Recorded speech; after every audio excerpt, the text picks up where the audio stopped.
Hey, what's going on, everybody? Thank you all for joining me at this time.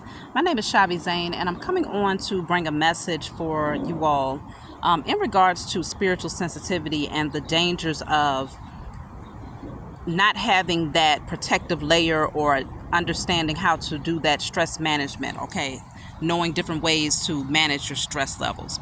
So, if you find that this message resonates with you in any way, please be sure to like and subscribe. Email me if you want a personal reading or if you want to order any of my other services. Okay, that'll be in the description box below.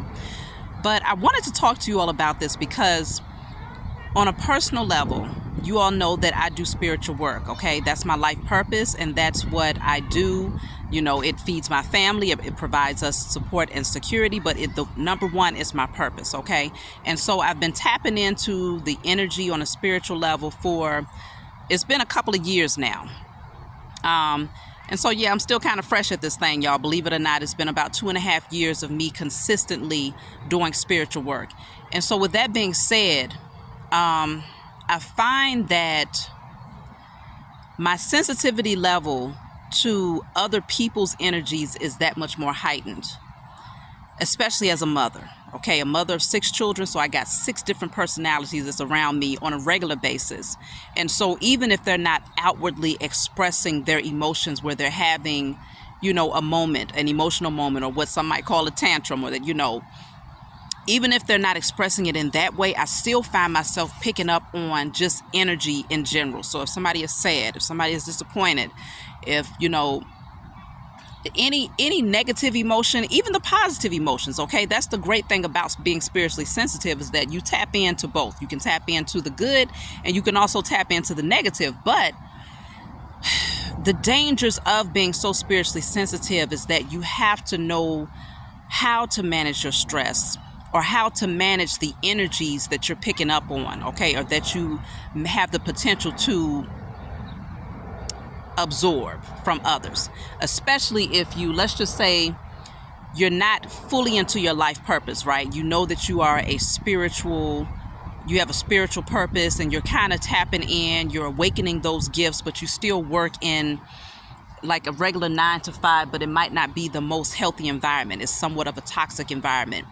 You may find that those who are in their toxicity, your sensors are that much more heightened. And so you might become more stressed out damn near as soon as you walk into the building because the energy of the people around you is negative. Don't let it be healthcare. If you work in healthcare and you're spiritually sensitive, or anything where you could be around people who are stressed out on a daily basis, whether they're in the energy of fear or doubt, abandonment, whatever it is they're going through, pain, different things like that, you will pick up on that energy that much more strongly, and it has the potential to wear you out if you are not doing what's necessary to balance out your energy after going into that after being in that type of environment. And for others of you, it may not be your work environment. It could be literally your family life where you live around people because you're in a certain position right now and you're not able to get your own space in this season. And so you might live around toxic or karmic family members, or you might even have a toxic or karmic spouse that is that's stressing you out for whatever reason because they haven't done their own spiritual work. So you pick up on these energies that much more easily. So I will tell you all this. The dangers of it is that you feel it, okay? It's like amplified. Sometimes it could be amplified times 1,000 when it comes to picking up on other people's emotions. And you have to know how to decipher when it's your own versus what's being projected by others. Even if it's not intentionally being projected towards you, just know that as a spiritually sensitive being, you're going to pick up on it either way. And so this is where having a regular routine, even if you're doing multiple things that are balancing, such as meditation, prayer, going out and taking salt baths, or going out to nature, bodies of water, getting grounded, planting your feet in the grass, hugging a tree, listening to frequencies, playing your singing bowls, using your crystals to balance out your energy. I mean, there's so many different things that we can do. Sun gazing, moon gazing, It's so many different things that we can do in order to balance out our energy. Dancing, laughing, singing, hugging on your children, loving, sex, okay? The good sex. I'm talking about with that divine partner type sex. These are things that will help to balance out your energy, but it's important that you maintain a habit of doing it on a daily basis. The more spiritually sensitive you are, the more you got to stay on top of keeping your energy in alignment. Because I'm trying to tell you, if you fall off because you're so sensitive to energy, it can literally be your neighbor. Like, the more intuitive you become, it can be somebody that lives next door to you, especially if you stay in an apartment complex like I do. And it can just be their energy. You see what I'm saying? It can be the community of people that stay in your building. If most of those people are low vibrational, or if they're stressed out all the time and they have not awakened, you will be sensitive to that energy because you're constantly in that environment. And so cleansing your space, using your sage or Palo Santos, opening up your windows to clear out the energy. Let me see what else. Of course, letting that sunlight in, buying plants for your home,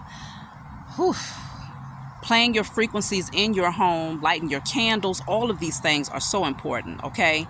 The Most High has given us so many different tools that we can use in order to balance out our energy. But I will say it's not all bad, okay? Obviously, there's a lot of great advantages to being so spiritually sensitive. One of the best advantages when it comes to being spiritually sensitive is that even though you pick up on a lot of the negative energy, it's almost like whatever you do spiritually to balance your energy back out, it works that much faster because you're very intentional, and you are at that point you have a strong advantage when it comes to alchemizing and transmuting energy. And so regardless of what you choose to use in order to balance out your energy, it's almost like instantaneously, whether you're writing things down and burning them. I love to do that. Almost immediately you will find that weight begins to lift and that negative energy begins to disperse. And so this is why you will be able to see the advantage to using certain spiritual practices and doing these things on a regular basis. You're going to be able to see that, okay, it's not as bad being spiritually sensitive as long as you are consistent with finding and creating that inner peace, okay? Affirmations is really good. Listening to those at night while you're asleep, that's another good way to balance out your internal energy. But just know that you got to be doing something. And there should never be a day that passes where you're not, okay? Unless you just live off in a rural area somewhere and the next house is miles and miles away and you live there by yourself. That's the only way where you can really say, okay, you don't have to be as diligent in practicing these things because the only one that's there to affect your energy is you.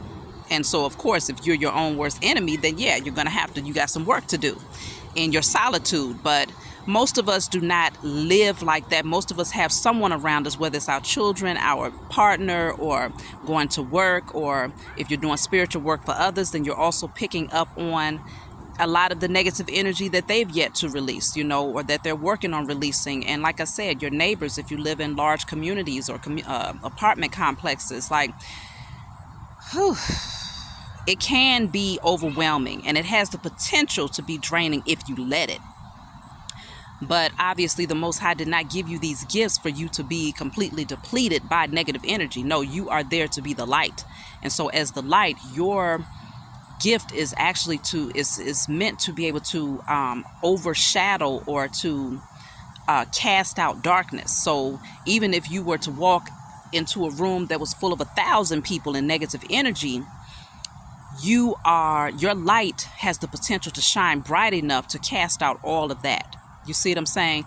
But it really just depends on if you have gained that understanding on how to balance out your energy enough to allow your light to shine brighter. You see what I'm saying?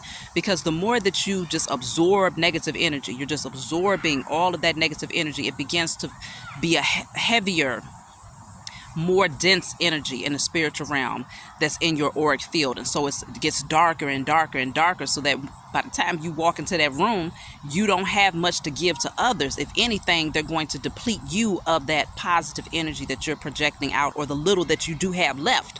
You see what I'm saying? And so when you do the spiritual work on yourself on a regular basis, that light that's within you begins to shine brighter and brighter and brighter, to the point where you can walk into a room, or you can go into an environment with a lot of negative people, and while you might pick up on, you will still be sensitive to the energy.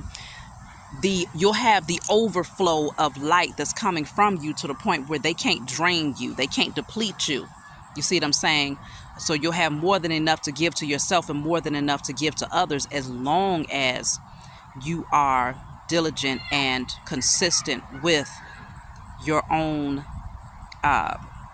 creating your own internal balance. Okay. And as I told you all before, we have so many different tools, so there's no excuse, and I don't even want to discount diets, fasting. These are things that are very important as well. So if you find that your energy is low, like I see that it's time for me to do a fast, right? You find your energy is low, or that you feel like you're more sensitive to things around you, it could be because you need to do a cleansing internally on a physical level, and you set your intentions that it's also going to cleanse you on a spiritual level as well while you're doing that fast.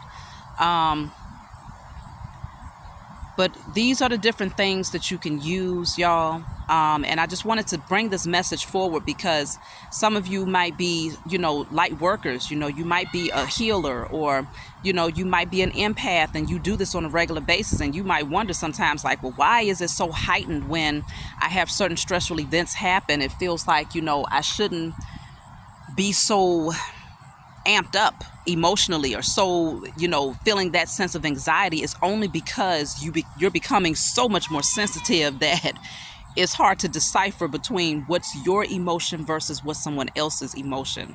And so once you are able to see it from that perspective, then it's like, okay, you're able to handle that energy that much better, and you know that you, as a spiritual worker, you got to stay on top of your stuff even more so than someone who is not. You see what I'm saying? Like, you really got to stay on top of keeping your energy purified and balanced. And so there's so many different ways to do it, that the great thing about it is that, there's no such thing as I don't have enough time, because it's as simple as turning on YouTube and, typing in 528 hertz frequencies. It's as simple as turning on affirmations of love, self-love. It's as simple as playing meditation music while you're asleep. Like, it's not something where you have to actively be up doing something. Like, you can balance out your energy just relaxing and resting. But it's necessary to do something every day. Every day. When I say every day, I mean every day. Okay? And I had to learn this lesson on my own personally, because I found myself kind of falling off, where it's like, okay, I might have a full day of being outside. Yup. Planting my feet in the grass, sun gazing. And then I might go for like maybe 2 days of not doing anything, right?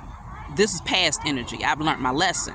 But go for like 2 days without doing anything. And then I find that, okay, my children might have a really bad day, or it might be one child that's having a really bad day, and they're projecting that energy, and I'm just like, woof, you can just feel it like go through your body, that negative energy. And so it's like, I know that because of who I am, and because of the work that I've been called to do, that I have to stay on top of cleansing my energy and staying balanced